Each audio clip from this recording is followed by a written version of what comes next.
Scammers are stealing hundreds of millions of pounds every year. They bombard us with fraudulent texts, emails and calls. And what's more, their tactics are getting increasingly sinister. To keep across the latest scams, sign up to our free Scam Alert service to help you stay ahead of the latest scams and protect yourself. Go to which.co.uk/scamalert-newsletter. That's which.co.uk/scamalert-newsletter. Thank you.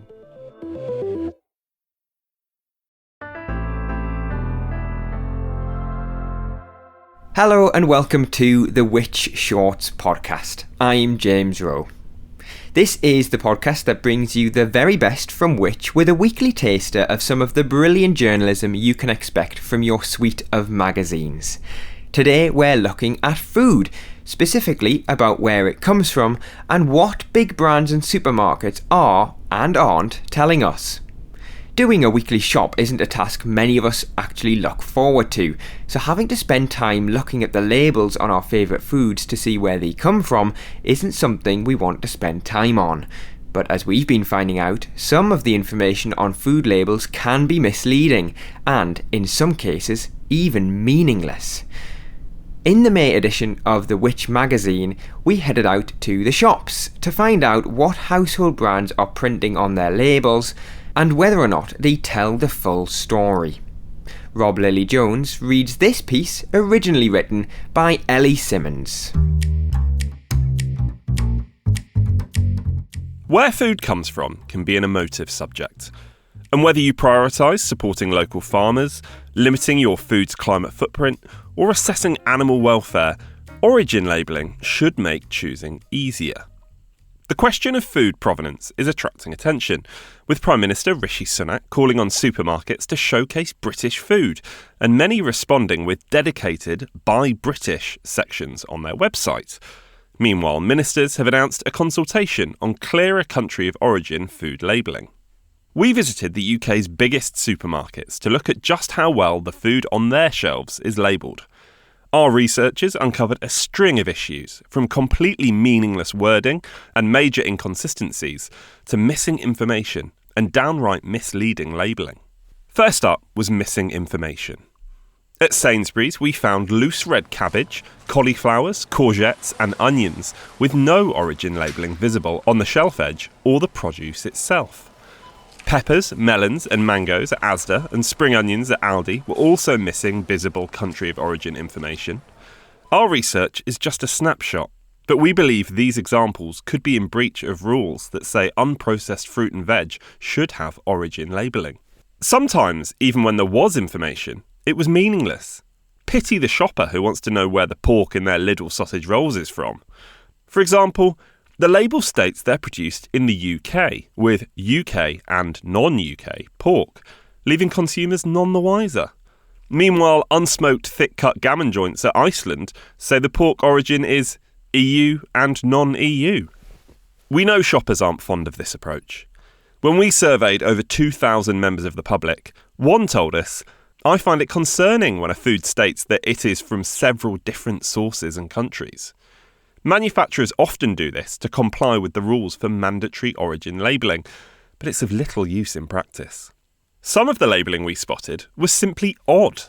Fresh chickens in Sainsbury's were labelled as British, with some intriguing but ultimately meaningless extra information. This chicken was reared by Croyle, stated one. Another boasted, reared by Morel. Whether these are people, companies or farms is anyone's guess, although Sainsbury's did later tell us that it is farms.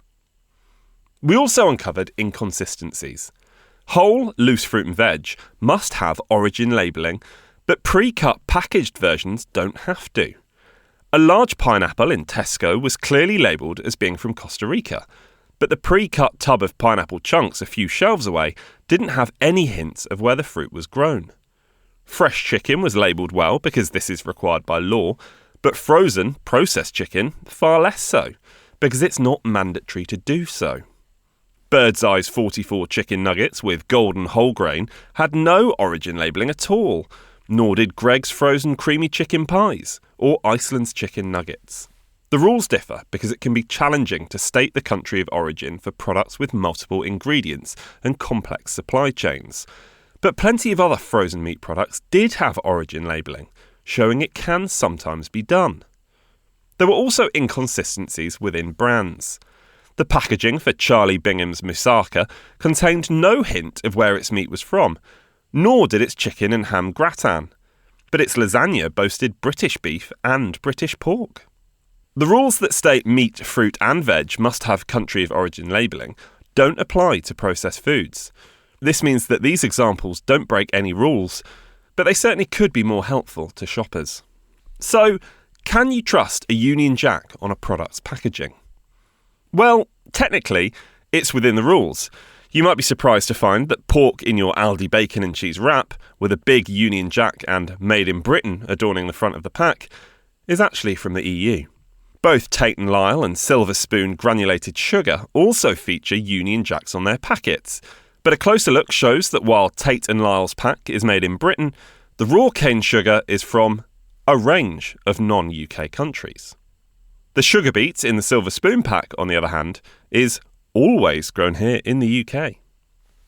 Labelling rules state there must be origin info if a shopper might otherwise be misled.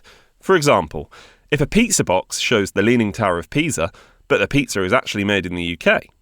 Similarly, if the key ingredient in the food comes from somewhere different to where it was made, then the label must show this, which these examples all do. But even if manufacturers are adhering to the rules, it's fair to say some shoppers might be misled by this practice. For example, one told us, things like the Union Jack flag symbol help, as they make it easier to spot the UK produce at a distance.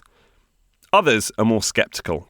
One said, I don't like it when a product is labelled processed in Britain or packaged in Britain, because they're trying to get people to think it is a British product, but the ingredients may have come from elsewhere. Finally, there was some downright misleading presentation. At Asda, cauliflowers from Spain had a Union Jack on the shelf price label. At Aldi, cherry tomatoes from Morocco, parsley from Italy, and mini peppers from Spain sitting on a shelf under a large banner decorated with a Union Jack and the words championing great British quality. Given all this, it's not a surprise that only half of the respondents in our survey find the current origin information presented on groceries helpful. And this matters. Almost 3/4 of shoppers said it's important to know where fresh meat comes from, and half said it's important to know where processed meat comes from, too. 2/3 believe it's important to know where fresh fruit and veg comes from, and a similar proportion told us they'd be more likely to buy a product labelled British than one that wasn't. Our investigation shows origin labelling needs to be improved if it's to properly achieve its aim of helping shoppers make informed decisions. In particular, supermarkets should make sure loose fruit and veg is better labelled, and manufacturers should consider the voluntary labelling of more processed meat products. We asked all the supermarkets and brands featured to comment on our findings. Aldi, Iceland and Tesco said they complied with all food labelling regulations. Aldi added, we support more than 5,000 British suppliers. With fresh fruit and veg, we're proud to support British farmers and stock British produce wherever it's available. Customers understand that at this time of year that isn't always possible, but we remain committed to supporting British farming. Asda told us, we have stringent processes in place to ensure country of origin is clearly displayed at the shelf edge and on products themselves where applicable at all our stores. We have reminded our colleagues at this particular store of these processes. Sainsbury's said, we have processes in place to make sure country of origin information is clearly displayed on the product or shelf, and we carry out regular checks working closely with our regulator, the Animal and Plant Health Agency. All our chicken has the country of origin clearly marked, including the Union flag. Tate & Lyle Sugars commented, our sugar carries a Union Jack because it's made in our London factory and has been for nearly 150 years. We take great care to make sure the origin of our raw material is highlighted on the pack, alongside images of sugarcane. Birdseye said, we make sure that where required, we label the origin of our primary ingredients. The chicken we source comes from EU-licensed suppliers, including suppliers in the UK and EU.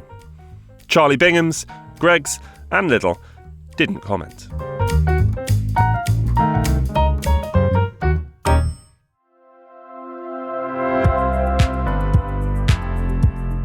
Rob Lilly-Jones was reading that piece by Ellie Simmons, originally published in Which Magazine's May edition. Want to subscribe and get the magazine delivered direct to your door?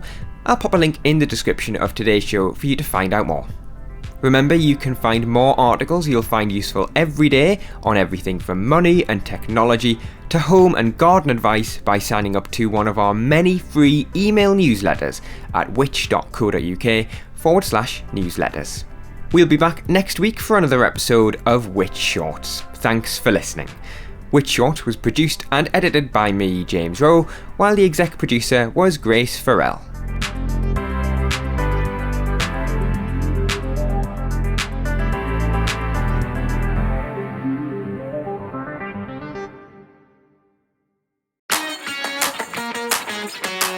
Like listening to podcasts just like this one from the team at Which? Well, we've got some good news. All our podcasts are now available to listen to on YouTube and YouTube Music. So whether you like listening to Get Answers, Which Shorts or Which Money, all episodes can now be listened to directly on YouTube or through the YouTube Music app. To find them, just search for the podcast you'd like to listen to. YouTube's additional functionality also means that you can now read along with subtitles as you listen. Don't panic though, all Which podcasts are still available to listen to elsewhere too. So wherever you listen, we'll see you soon.